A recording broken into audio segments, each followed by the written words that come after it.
Ons is 'n Christelike familie. Pa is 'n leraar, ek is self 'n broer in 'n bediening. Soos ek sê, dis hoe ek goed geword het.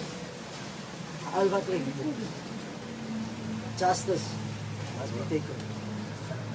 Soos ek ook weet, sê die Bybel, soos die lewe so sal wees. Do you think you did it? En daar's een ding wat ek weet. My God, hy weet die waarheid. Ek sal nie vir u kan sê, hy het dit gedoen.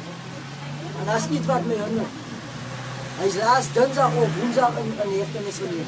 Vrydag was hy nog nie aangeklaar of skuldig bevind nie. Hij was nog nie gesê, ja, hy het met, hy is hier.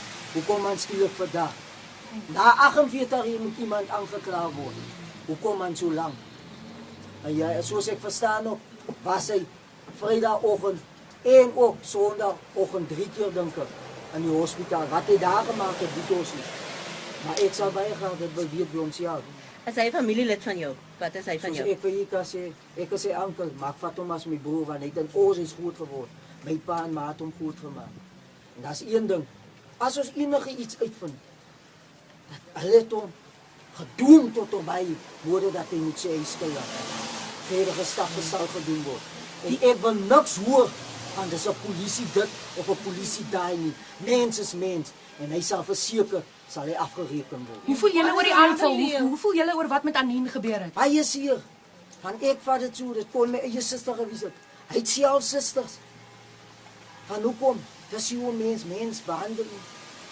Van die Here, hy het dit nie verwag van ons nie. Want ek sê altyd, as hy kom hy net hier wat sy nou. Die feit van die saak is, ons kan nie moord pleeg nie. Die Bybel sê, soos kyk in die 10 gebooie, jy mag nie doodslaan nie. Het hy van Anien geken? Definitief het hy haar geken, ja. Okay. Hoe goed het hulle mekaar I geken? don't know. Want Okay. ek was hier in hulle vriende. En die ander beskuldigde, Jonathan Davids, is hulle dis toe... wat ek glad nie weet nie. So julle glo hy is onskuldig? Ek gaan nie so sê nie. Want ek beweeg nie saam met hom.